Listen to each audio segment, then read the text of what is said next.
How do you analyze a poem? What can you really find out about a speaker in a poem just by taking a look at a piece and all the words that they say? Well, we're about to find out. Good morning, good evening, good afternoon, guys. Welcome to Fine Print by the Verses. We're taking a look today at a poem that was sent to us by the real Adam King. Thank you so much for allowing us to look over your piece. Greatly appreciate that. And of course, if you would like us to take a look at your piece or have a chance for that to happen, you can also send it to us at the Versus Poetry on social media. So, what's going to be happening today is we're going to be analyzing a poem. We're going to take a look at it. I'm specifically targeting the speaker, trying to find out as much as I can about the speaker as possible based on what is being given. And this is an interesting piece to be doing that with because you're going to notice in this poem there is no I. The I doesn't appear at all. So we're going to be having some fun trying to dig into that. And of course, this is just one person's perspective, and this can be interactive. So if there's things that you notice, whether you're watching with us live or you're watching this sometime in the future, hello from the past, let us know what your own thoughts are, points where you agree, points where you disagree, points that maybe we don't even cover that become apparent to you. Be sure to let us know. But let's begin, as always, just by reading through the poem. This poem is entitled Thaw. Ice winds prick exposed cheeks, barefoot on frozen sand, peering into crystal pools, snow, dream, shatteringly blue breath, fog, and tears that solidify, pushing past violet eyes, prism, and memory. Come inside, have some tea. A warming voice beckons, threatening love, a mirage, knives, and hope. In a minute, still cooling down, frostbite's numbest lures, safe, but wholly dangerous, fire and heat. Arms envelop from behind, blazing ember melts, shivers, exhale slowly, lean in, thaw, and live. Again, that is Thaw by the Real Matter King. Give them nice round of appreciation for again allowing us to dive into the piece. So what I mentioned earlier again is that we don't actually have a speaker here. There's nothing. There's not even in the eye, and in fact, this is even a piece we can see some commands being given. So there is a implied you as well, but in some ways they're given more directly than the actual speaker is. So, what are some things that become apparent? And we're kind of just going to go through line by line. So let's start off with the title. Yeah, I know we say it all the time, but your most important places in a poem are always going to be your title, your first line, your last line. And even just looking at that, we can see we have the title here, Thaw, and then Thaw also appearing at the end. And I forget who said it, but a quote I always find helpful with word choices and repetitions and things is that you can kind of think of words as currency, in that each time a word repeats, it becomes a little bit less valuable. Um, I'm not saying take away thought on the last line. I think it's interesting when you have titles and words and phrases that appear in actual piece. Just kind of something to be thinking about there. How does that impact the piece if I repeat thaw in the title and then have it also in the last line? It's interesting too about the ordering of the last line, like thaw and live versus live and thaw. Like lean in, live, and thaw. In some ways, that would have tied into like lean in, live. That by having the live closer to that, I feel like those acoustics would have come out more strongly. Um, and then that would have been interesting, kind of having thaw at the start and thaw at the end. But anyways,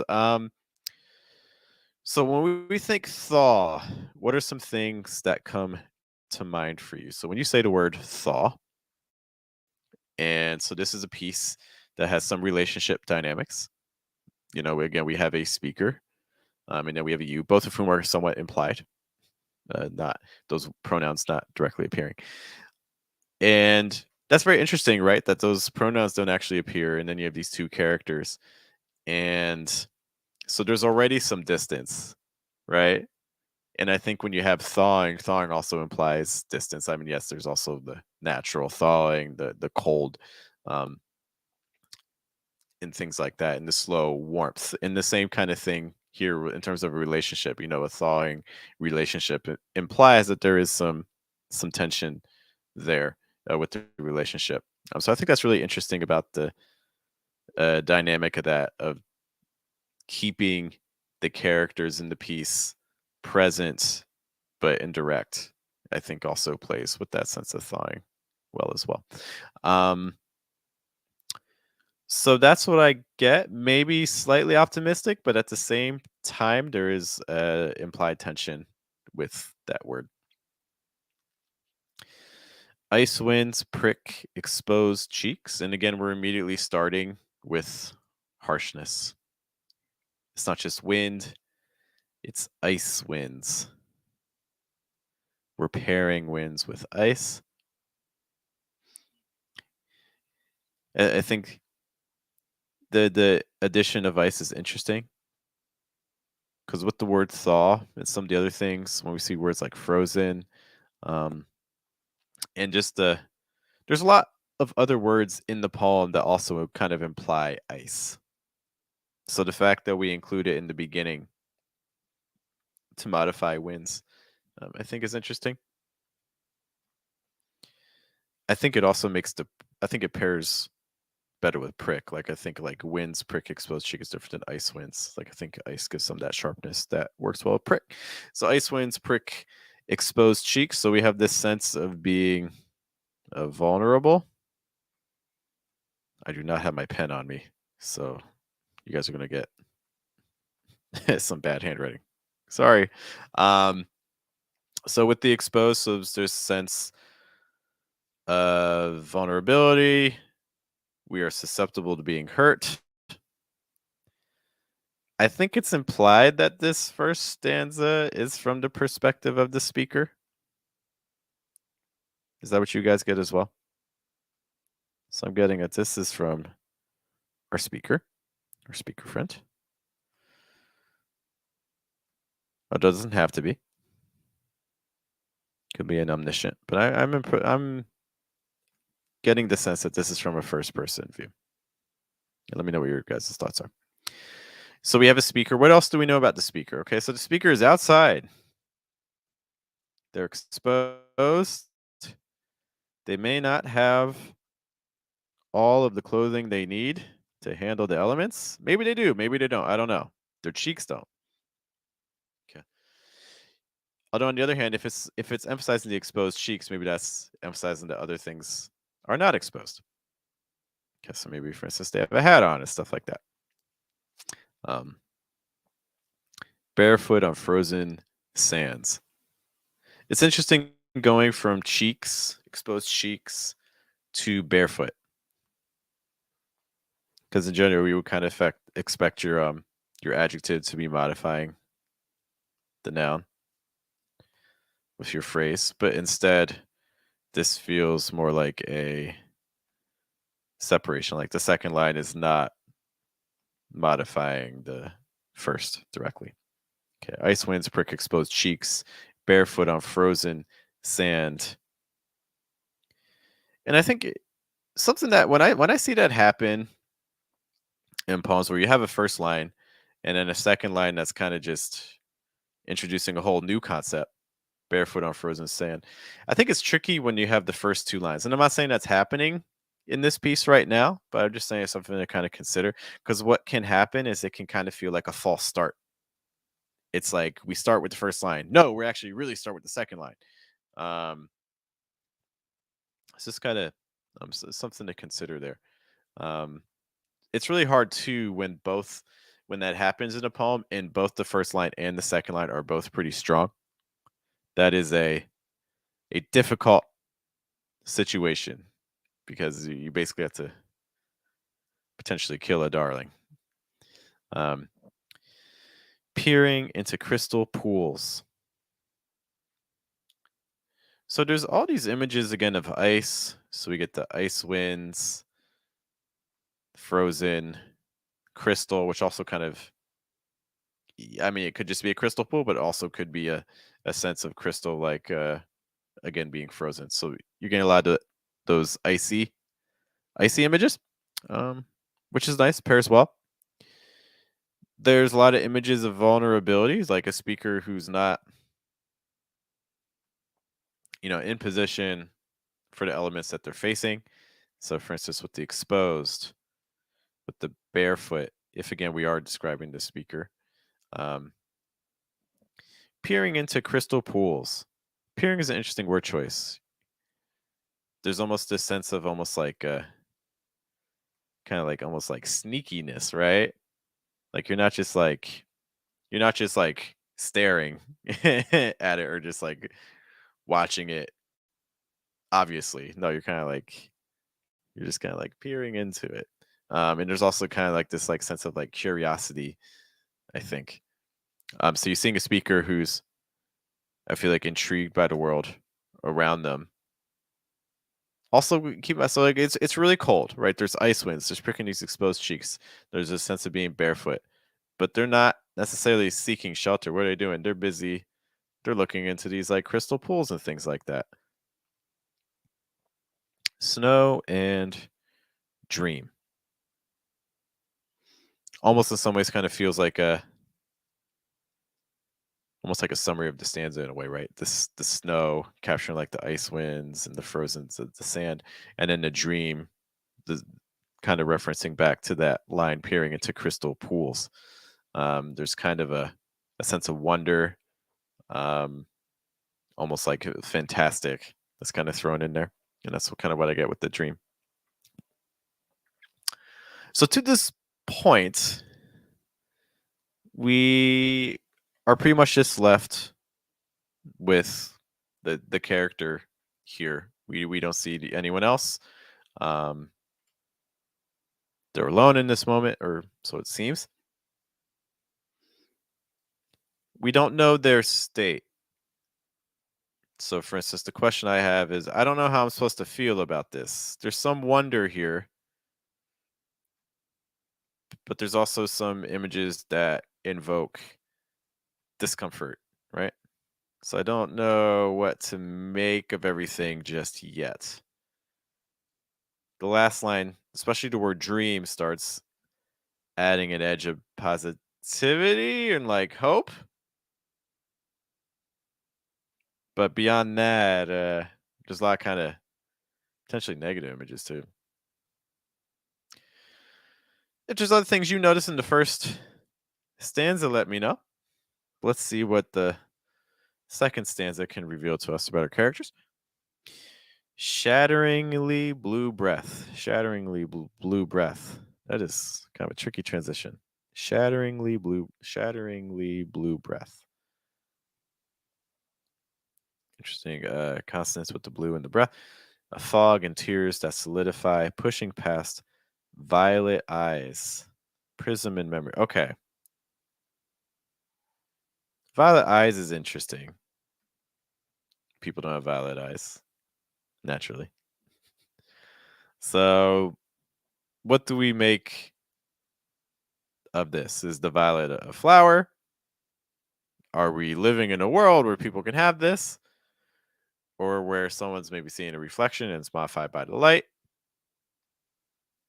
which is also in some ways suggested by the word prism in the last line. So a lot of colors too, right? So we had the blue and then the violet and then the reference with the prism. So what am I supposed to make of these sudden color images that haven't appeared elsewhere? So now we have color. Why am I being told colors? I don't have an answer. Why do you think we're being told colors all of a sudden when we haven't been? Is it supposed to, maybe it's supposed to make us concentrate on visuals? Shatteringly blue breath. So we have a kind of violence. Also, violence associated with color. Shatteringly blue breath, a fog. What do you make about the blue breath? It kind of, again, some like there's like some fantastic kind of qualities here. Okay, what's up to Elisa? Is it Elisa? Elisa? How do I pronounce your name? Thanks for being with us. Um, can you elaborate a little bit more on this point? They write the thaw to colors. Is the thawing reference to colors? Love to know your thoughts on that. Um, Shatteringly blue breath.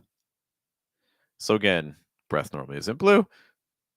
So the fact we have some blue breath here, and maybe there's just a reference to things I'm just missing. Shatteringly blue breath, but that certainly would be shattering if you know it's like, whoa, this is weird. It's kind of throwing me off. Okay, okay. Alyssa, is that it? Did I pronounce it right? Thanks for saying that. They say that blue breath feels cold. I agree. Um, Especially when paired with the shattering. But it's kind of interesting too, right? Because things have been frozen a lot. So then to shatter that with our breath, this almost feels like a battle between the warmth and the cold. Especially because, like, when you breathe out, your breath is hotter than the air around it with the vapor and stuff. And I got it. Yay! Sometimes we do things. Sharing the blue breath. A fog. Is this fog actual fog, or is this fog in reference back to the breath? Because normally, if I were reading this, I would assume that there is a connection. The breath is the fog. But the first two lines in the first stanza, in my opinion, were not operating that way because the cheeks aren't barefoot. So now, are we operating that way? So now, hmm, hmm. But logically, I feel like fog and the breath, like associating the breath as a fog. Okay, word. Um, Shatteringly blue breath, a fog, and tears that solidify, pushing past violet eyes. I wonder if violet is also what originally when I saw violet eyes, I was thinking. Let me know what your thoughts are. Originally, when I saw violet eyes, was focusing on like like the iris. Um, but maybe instead it's just like tears that solidify, pushing past violet eyes. So it could also just be like when your eyes, like when you're really like you have bags under your eyes, you're really tired, you're worn out, you're cold, it's freezing, you're barefoot, you got some exposed cheeks. You're not the most comfortable you've been. Could be better, right? Um, Exhausted probably. Um, Tears that what's causing the tears? What is causing these tears? Could be the cold. It was really cold here, by the way. I don't know what part of the country you guys live in. We are up in Ohio, and it was probably about 10 degrees today. Minus like 15, minus 20 for you, for our Celsius friends. It was really cold. Yeah. And that could definitely cause you to have some tears in your eyes. Um,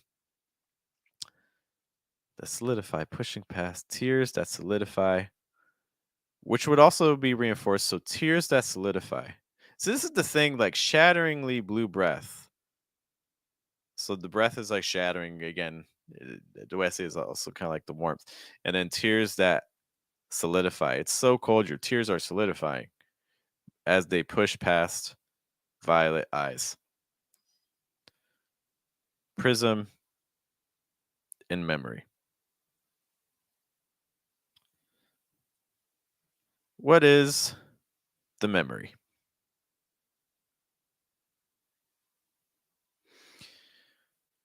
Is the memory what came before? So is this the memory? That seems to be more a continuation of the present moment.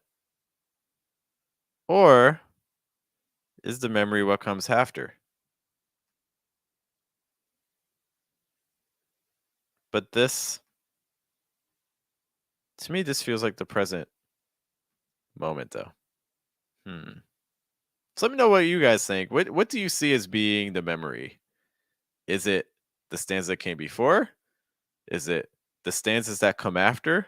And like everything that comes after with the relationship that we see is just actually a memory and not really the present. It's just the speaker reflecting on the past. Or is it a whole other memory? Does isn't either of those things? Anything is possible. The joys of poetry. Um, I don't have a great answer for any of those, but that does kind of completely change how the direction of the poem, though, right? Because if imagine now we get into the memory, everything that follows is a memory, which means that in reality, in the present, the speaker is not in this moment with the arms enveloping them, and they get to lean in. All of that, if that all that is actually just a memory, then the real present is that no, they're left in the cold alone, without this other person, or not, because the memory might not be referring to that at all. No great answer. We'll come back to talk a little bit about structure as well. So what we have these tercets that are then followed by these indented lines. So it's like quatrains, but almost kind of function more as tercets with these em dashes sections. Come inside, have some tea. So we have punctuation now. Well, I mean, we have punctuation with em dashes, but now we have punctuation in the tercet sections, which is interesting. So now we have punctuation. Why now? What does this period? Is this the first period? Ladies and gentlemen, this is our first period of the poem. Come inside, have some tea. And it's interesting, right? Because if that period were not there, it wouldn't actually really change how I read the line. So now I'm like, well, why is the period here? And in fact, now the period stands out even more because we're kind of following grammar, but we're kind of not because we had these lower case C's and H's and things like that. So now I'm very intrigued structurally. And this also continues and then in the next line of dialogue. So these lines of dialogue get some differences. And then later on we also get the question mark. Okay, so this poem by and large has the most punctuation. Were there commas in the second stanza? There were not. So now we have our first commas with the love. And then the stanza after that, and after that as well. Okay, so now we have punctuation. We didn't have any before. Um hmm. So why now? That's kind of just a question. Yeah, it's not something we necessarily have to answer, but I'm just kind of curious. Why are we switching to punctuation now? This poem could have continued without it, and I don't think it would have changed a whole lot in terms of comprehension. So we have some stylistic choices with that. What is the punctuation doing for you for you? For me, by having it, well, the commas imply a second speaker. Quotation marks imply a second speaker. The periods add there's almost kind of like a sense of authority, maybe. I mean, these are like commands. There's a lot of imperatives being thrown around, right? Come inside, have some tea. I mean, the next line says a warming voice, and that's not a very warming way to say that, right? Come inside, have some tea. Like, that's not very warm. Um, However, these are still commands. You know, it's not like saying, "Oh, why don't you come inside?" Like, "Oh, it'd be great if you came inside and had some tea. No, it's come inside, have some tea. Um, which in some ways also implied by the third line of that, right? So like a warming voice. Okay, warming is really interesting, right? I mean, my car could be warming. I guess my wife's car could be warming, but that doesn't mean it's warm inside, right? Because this is if it's like 0 degrees and you go to turn on your car. I mean, yeah, it's warming up, but it's still very cold. Um, and we could have just said warm. This is a very interesting choice of warm versus warming, very nuanced. It goes back with the title of Thaw. We're not fully thawed yet. We're still cold. We're getting there, but we are still not fully nice yet. And I think those periods can kind of add to that a little bit. Joshua, good to see you, sir. Mentioning it. They love tea. Let's go. Team tea. I feel that. I'll be honest, I drink more espressos than I drink tea, but I feel that. I don't hate it. A warming voice beckons. And playing with that word warming is threatening. So we have all these words that are kind of implying a friendly relationship, but also a cold relationship. We see that with warming. We see that with threatening. What are they threatening? They're threatening love. This is also interesting too. To change my color because of skin. Sorry, guys. My notes get really messy. I'm sorry. Threatening love. So now, again, this poem is from the perspective of someone, not the come inside have some tea person. This seems to be coming from the perspective of a speaker, but the speaker's projecting onto this other character. This other character might not feel that they're threatening love, but how does the speaker perceive it? You know the phrase perception is reality. So the speaker perceives these actions by this other person's as a threat and perceives it not only that, but what are they threatening? They're threatening love. This is a speaker that, in some ways at least, does not want the love of this other person or has some reservations about it or there's some tension involved with that. It's like, oh, this person's threatening me with love. I don't know how to feel about this. Um, but at the same time, there also seems to be some sort of draw to this or some sort of importance placed on it. We have love with the capital L. You see this a lot, I feel like, with like Renaissance poetry and stuff like that. So we have love with a capital L. So there is this importance that is placed onto love by the speaker as well. So the speaker is projecting some intention onto this other person. And at the same time, there's this tension, there's this fear of it, but then there's also this almost like respect or reverence towards it at the same time. And at the same time, they might actually want it. They don't want it, but maybe they also do want it because a mirage. They don't believe this. Highlighted again by this next M dash, which once more is these M dashes seem to be kind of focused. It's not, they seem to almost be these little summaries of each snippet, each stanza, right? So the knives being the warming voice, the thread of love, knives being these useful tools, but also these potentially dangerous tools. But then also, I see mirage, I see love, and I see hope all kind of acting in the same vein or similar veins. Okay.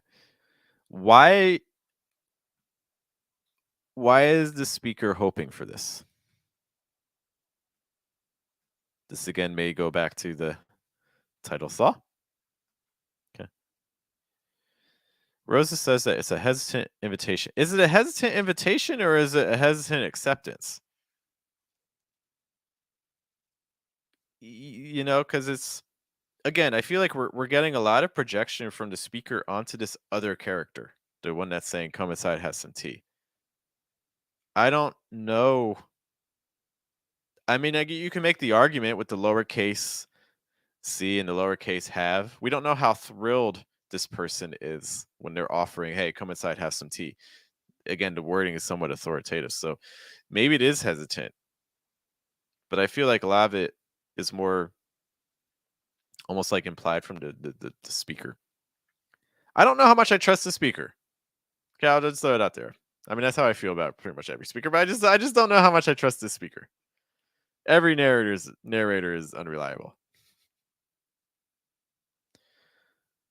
Okay, but this is a speaker that sees the knives, that sees the threat or sees a threat, but is also seeing hope. It's like they want it, they don't want it. They're afraid of wanting it. In a minute, still cooling down. So once more, I'm imagining that these quotes also helps just signify that this is coming from the same other character. In a minute, still cooling down. So we have this other character is looking out, I imagine, for the speaker. They're saying, "Hey, like wait a minute, still cooling down. We're still using pretty short sentences." Again, it almost kind of implies some history as well. It kind of feels like an awkward conversation. Like they're just, I mean, maybe they're saying other things, but maybe they don't really know what to say or something. Um, so we just say these little things after some time passes, like, "Oh, wait, in a minute, still cooling down. It's not ready yet. In a minute, still cooling down." It's kind of interesting too. So this is falling right around where you would expect your turn in your poem. Okay, typically you find your turn right around your 2/3 mark. We're right around there. Um, in a way, this is kind of reinforcing the very thing that's happening in the poem. In a minute, still cooling down. It's the same thing. The poem's not done yet. The poem is still cooling down. It's still the poem still has some things. You still have to wait for the end of the poem. It'll be done in a minute, you know. So there's kind of little kind of some meta things going on there. Um, frostbites, numbness, lures. It's a nice little trochees there. Frostbites, numbness, lures.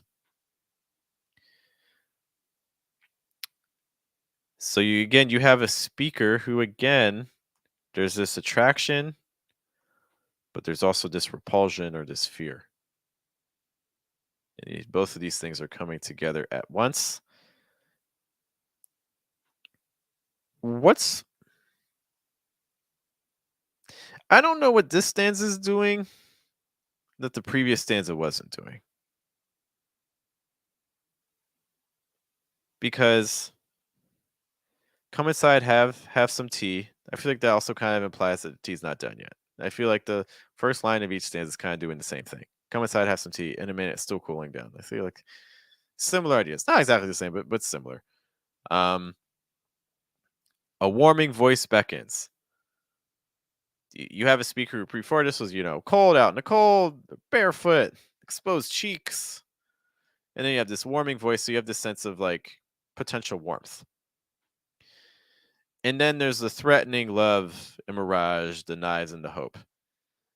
It would have been nice too if like knives was tied into something that's more connected with tea or something like burning or scalding. I feel like that would have helped the metaphor more because there's not really why are knives in this poem. The thing I get is tea.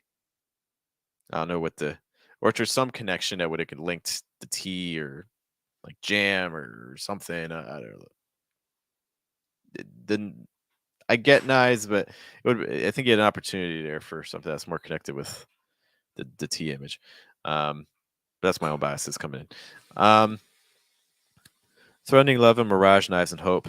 I feel like that's the same thing with like frostbite's numbness lore is safe but wholly dangerous. Like I feel like a lot of the ideas between let me it's getting messy, guys. Let me try to clear up some of this. Oh gosh. I'm so sorry. I'm so messy when I do this. And let me know your own thoughts on this too. But when I read this, to me, this stanza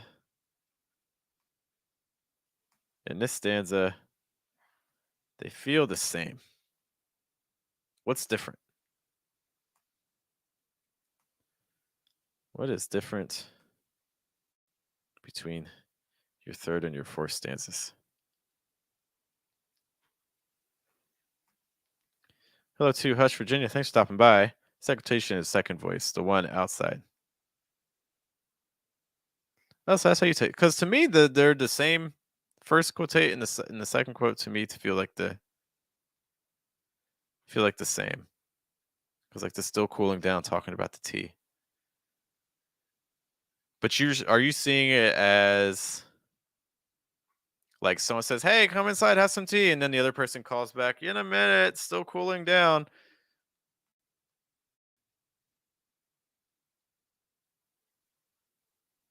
Potentially, I could be convinced. I don't know if I'm there just yet, but I could be convinced. To me, it feels like the same person, especially because like stylistically, it's all the same. But maybe that's just because how we're doing quotes. Um,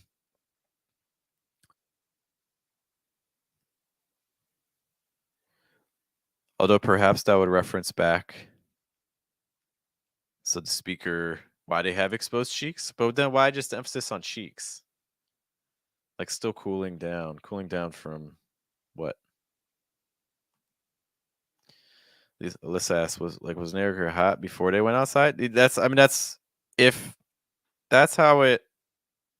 If the second quote is the speaker calling back to the other person, then that's what I would take. That the speaker was hot, they went outside. Um, I don't. I mean, it would explain the barefoot. It would kind of explain this exposed cheeks, but I guess the thing that would about why are just the cheeks exposed? And I like also like your whole face and things like that. Just your or like your I don't know. I could be convinced, like I said, but I don't. Maybe. Um.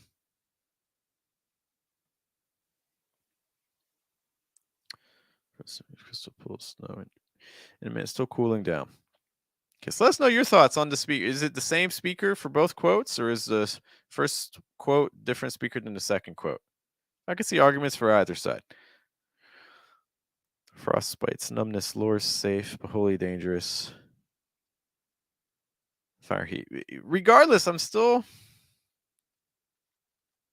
that third and that fourth stanza to me are still doing a lot of very similar things. Still feel like they're doing a lot of similar things. Garage Poets Open Mic, they're back in town. Good to see you, sir. They're up in Boston, by the way, if anyone's in Boston. They think it's the same speaker. Yeah, like I said, I can see it both ways. I think the poem for me makes more sense if it's the same speaker for both. But in some ways it kind of would explain it more if there were two different speakers, but then kind of not because it's still kind of weird. The thing that is the weirdest is the barefoot part. It's the bear. Why is the speaker barefoot in the cold? And so the barefoot in the cold plays with that idea of the second quote being a different speaker. But anyways, Rose is saying, I always learn so much in your perspective as a reader on others. To me, it comes off as different speakers. Okay. So we got different votes for different situations. Are the two quotes the same speaker or the different speakers?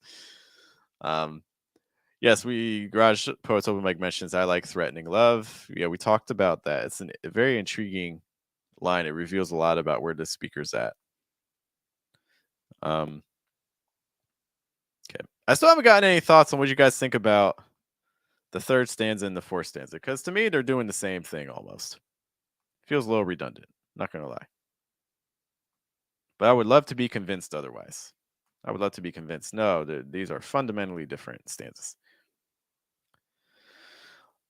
And then we get to our close. Arms envelop from behind. Blazing ember melts, shivers, exhale slowly, lean in, thaw, and live. Lives a very strong action. Garage post open mic is cheeks, butt cheeks, or are they naked or face? That I was wondering that as well. We don't know. This person could be very, very nude. Very nude. Also would explain get to the barefoot part as well. But then, but again, the other thing that why just to focus on cheeks then? Like cheeks is so specific. Like are they just wearing like chaps and that's like the only part that's exposed? Like it's so specific. Why are we highlighting just the cheeks? Because when you do that, then you kind of wonder what is exposed versus what's not exposed. Um, Garage poets open mic. Let me know about the third and fourth stanza. Seem to be really one stanza broken up to fit the shape of the poem. I think there could be a form thing at play. To me, the ideas are so similar that I don't even know. Without diving into the poem, like more time diving into the poem, my gut reaction is just like, hey, what's happening here? What could be kept, or what maybe there might be an opportunity to cut potentially. Redundant or in conversation. Hush, can you give me a little bit more about what you mean by that with the question? Let's get to the close in the meantime. Arms enveloped from behind. So we have fire and heat, and then suddenly arms. Interesting body parts. Cheeks, barefoot, uh, violet eyes, warming voice. Interesting enough that fourth stanza is the only one that doesn't really have a direct body part. Could be an opportunity to add one. And then we get arms. Suddenly arms. um,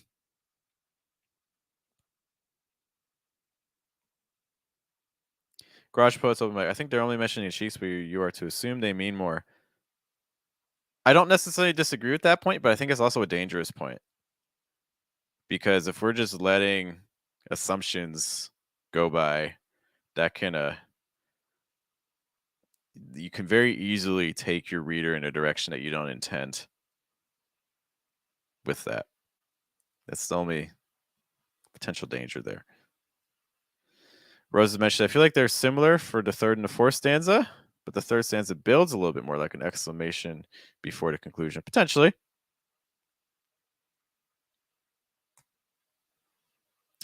Hush Virginia, yeah. So are the third yes. So I'm kind of wondering, do you think what are your thoughts, Hush Virginia? Do you find the third and fourth stanzas to be a little bit redundant? Or do you think they're kind of moving that conversation forward a bit? Love to know your thoughts.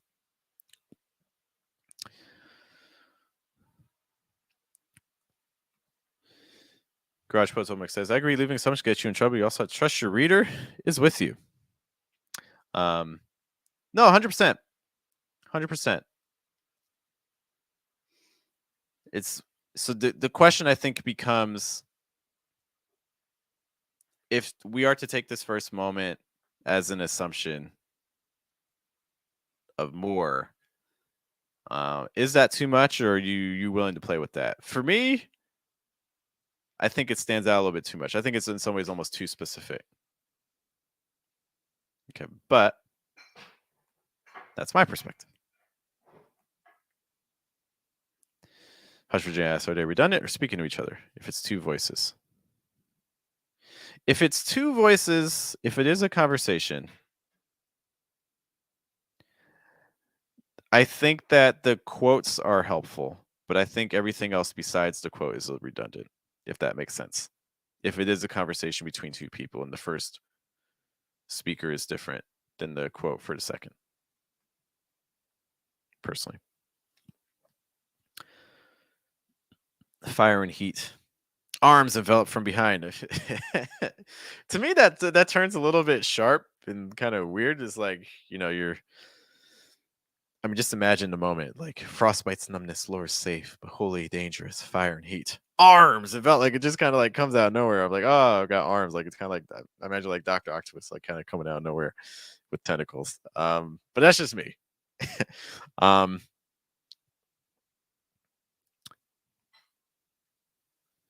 Alyssa says, I feel like I need more clarity in this poem overall. Like the poet's hiding here. I need the gift of clarity as a reader. I think there are some opportunities that are presenting themselves where we could help guide our reader with some more information. We'll get more. Let's finish up this this last stanza, and then we can kind of talk more about some things that I normally don't want fine print to turn into a workshop session. Um, However, we can have a section just to kind of talk about some things with regards to clarity. Um, Arms envelop from behind. Okay, so I'm imagining Dr. Octopus giving me an embrace, a sudden embrace. um, no, but arms envelop from behind. So almost kind of like this like element of surprise. Um, which is interesting. This is a this is a speaker that's very observant in a way. They're peering into the crystal ponds. They're paying attention to the breath, the fog. Um, they're noticing the quality of a person's voice. So the arms enveloping from behind almost kind of feels surprising. Um, that transition between stanzas is also kind of a sharp contrast. Fire and heat, arms envelop. Like it's very the transition here is a little bit sudden.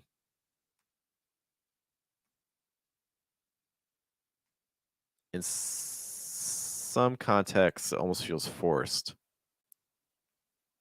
I don't know if this feels forced or not, but I do think it feels very sudden. The stanza doesn't feel as connected to the other stanzas as the other stanzas do to each other. Garage Poet says, last stanza makes me think two quotes could be different people. Again, I'm open to that idea. I can see it. Arms envelop from behind, blazing ember melts, shivers. Okay, so the tension. There is the blazing ember melts. It's interesting with the blazing and the ember. Blazing, that like kind of really intense heat, intense brightness, and an ember, the smaller fire in a way, melts, shivers. So you kind of have the release of tension.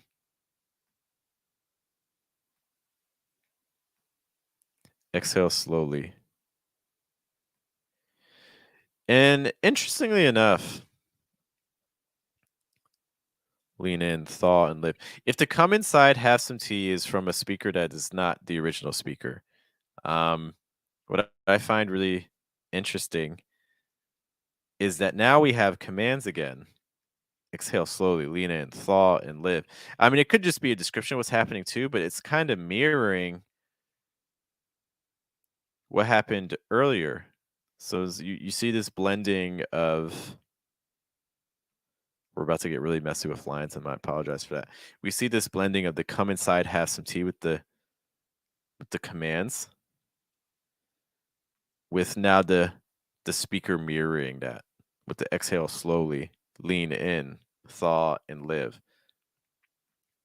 Again, it doesn't have to be a command; it could just also be a description. But there's also grammatically kind of mirroring that kind of falling in. It's almost like the speakers commanding themselves, "Hey, do this. Exhale slowly. Do this. Lean in. Do this. Thaw. Do this. Live." Naturally, doesn't have to be that way, but I think there's also that potential reading, which is interesting. List says, person who asked the speaker to come inside came outside to greet them anyways. Didn't give the speaker the space they needed. It's interesting how you say the space they needed, because then you get the ember melts, the shivers, because it seems like the speaker enjoys this moment. Maybe they didn't want it, but there's also this tension release, and that's kind of the thing that the poem's kind of constantly bouncing around with, is this desire, and then this fear of the desire, or this fear of the other person, and like this constant kind of back and forth, which again I think is kind of brought in with the word thaw. The issue though is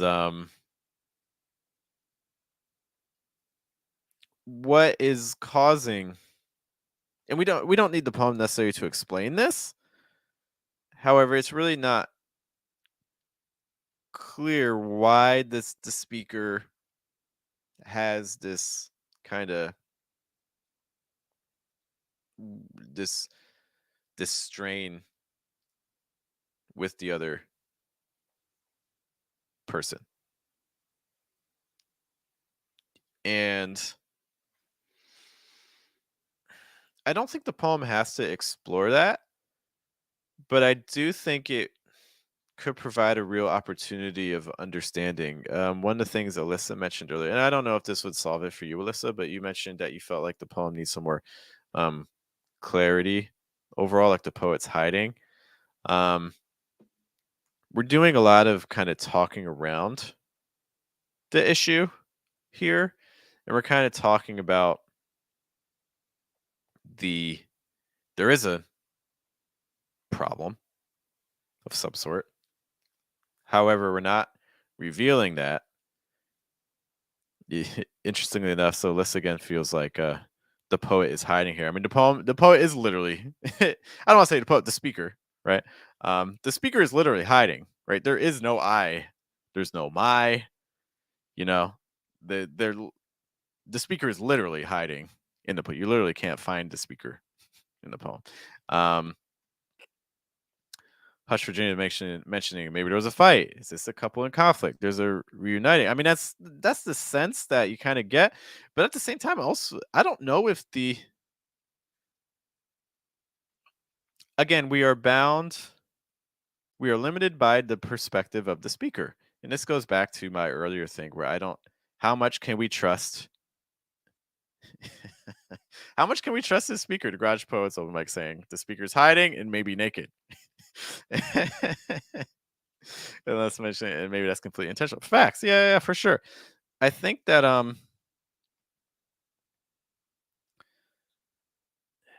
we have to, when we're writing pieces, we have to decide how much are we willing to let our reader enter. And I think with this piece, we have to understand that our reader, we are keeping our reader distant, and that can be intentional, and that's perfectly fine if it is. But for us to really walk away with the strongest impact, though, I think it's really hard to write a poem that sticks with the reader long after you read it, that also prevents your reader from really kind of diving in with you.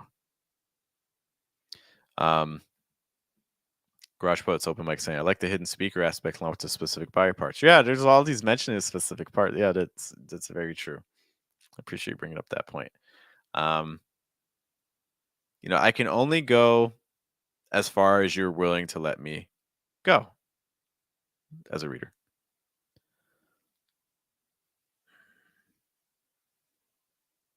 And like I mentioned earlier, so I don't know how much I trust this speaker, because just to give and I'm not saying that this is what's happening in a poem, but like for instance in relationships, some people are really passive aggressive. Like some people, like I could do something wrong and not know I did something wrong, and it really bothers someone, but I think we're cool and I think we're fine. I have no idea there's an issue. But that other person is like every time they see me, they're still thinking about that one thing I did wrong. Like,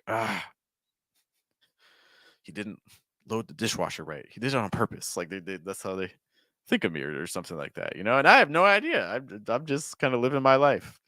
Um, I don't know if both characters in this piece are on the same page.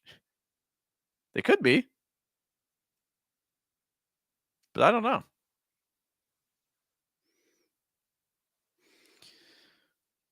So, looking through the piece, just kind of one final time. This is a great moment. If you guys notice other things that we have not discussed, let me know. But I think my big question for you is, what do you think? Are you satisfied with how much you've been allowed to enter the poem? Or do you have the feeling that there's more here and you want permission from the speaker to kind of enter what's happening more? I'm leaning probably more the second way right now. And what I would consider with that, if this were my own piece, I might save this own draft on its own and keep it as is, and then write another, like take this poem and maybe spend just another 20 minutes just to see where the poem goes. Does it go any deeper or does it stay where it is? If it stays where it is, cool. Um, but I do think that I want to try to erase all this. Oh my gosh, I made a mess of your poem. I'm so sorry, Adam. This is all gonna erase. Let me. It might actually be easier. I'm just gonna reload this. Give me one sec, guys, because this is there are a lot of markings there. All right. Let's load this again. Get a nice clean copy. Sometimes it's nice to start fresh. So my question is,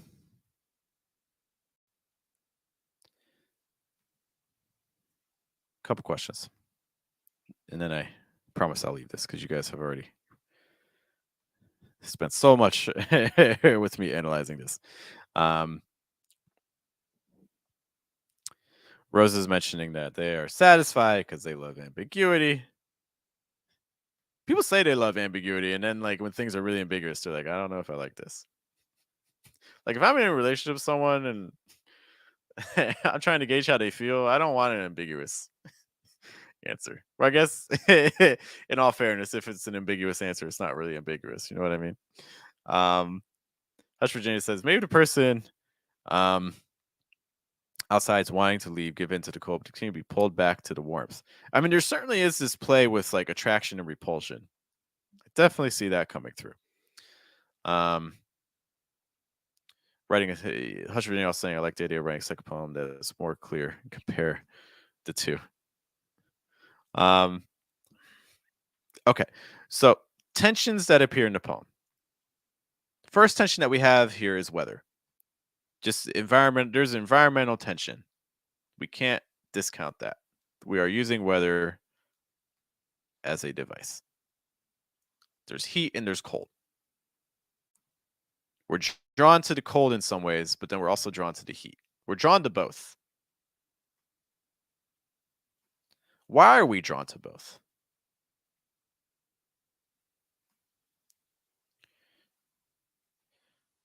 So there's weather. We're drawn to the heat. We're drawn to the cold. There's a lot of attraction to the heat. What's the attraction to the cold?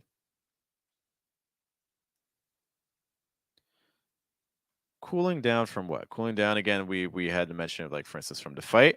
But that's like, like if I have a fight, I don't remember last time I fought with her, but if I have a fight with my wife, I don't know if I would just go outside and she's like, "Hey, come in and get some tea." Like I don't know if I say, "Hey, in a minute, still cooling down." Like I don't know if I like I'd probably say like I still need more time. Like the I'm like still cooling down after a fight. To me, that feels like a weird phrase. I mean, it could, yeah, maybe. Why are we drawn to the cold? What does the speaker get? This is the question.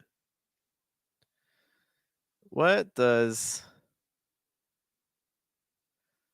the speaker? Oh God, this is so bad handwriting. What does the speaker but I think this is kind of the central question. They're really drawn to the cold. So, what does the speaker find? If you're wondering why my handwriting is like this, because I'm using my left hand. Find, and I am a righty. I am not a southpaw. What does the speaker find in the cold? The ability to cool down, numbness.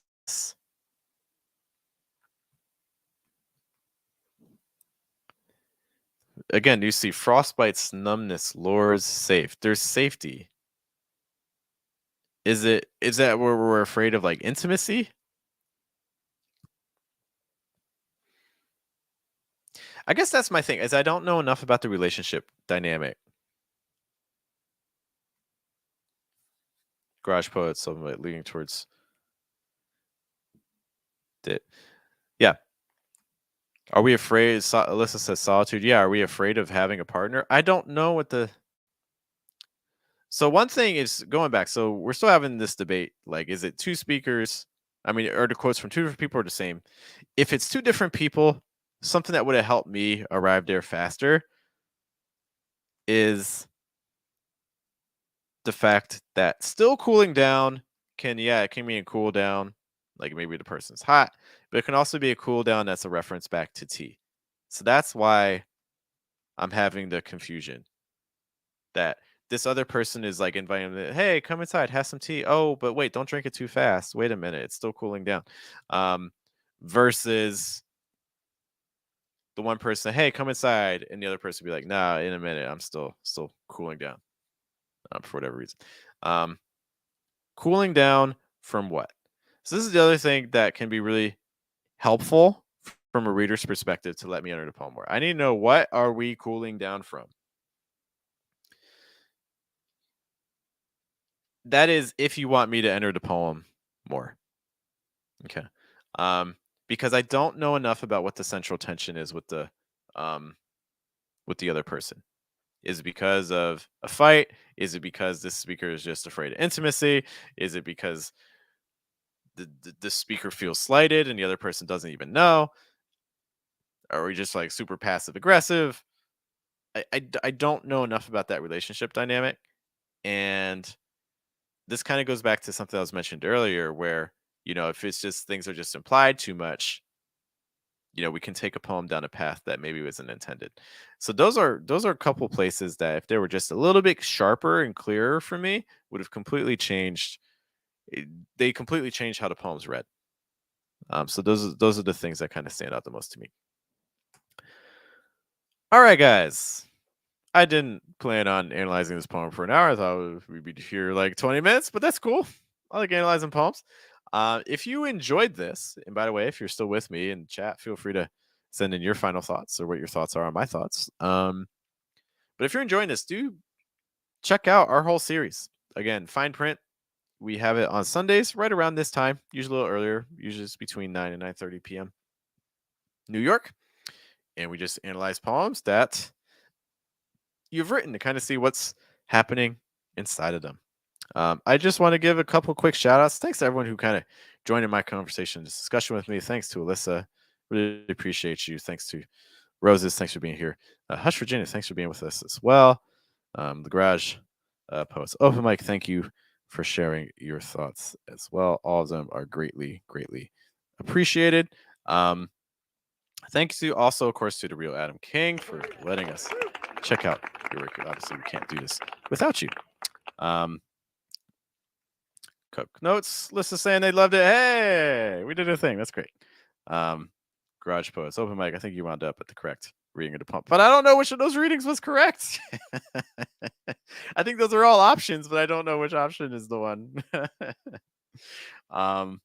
Thank you guys so much. Heads up to on Tuesday, right around 9:30, 10 p.m. New York time. We'll be back with the Versus Live on. That's our typical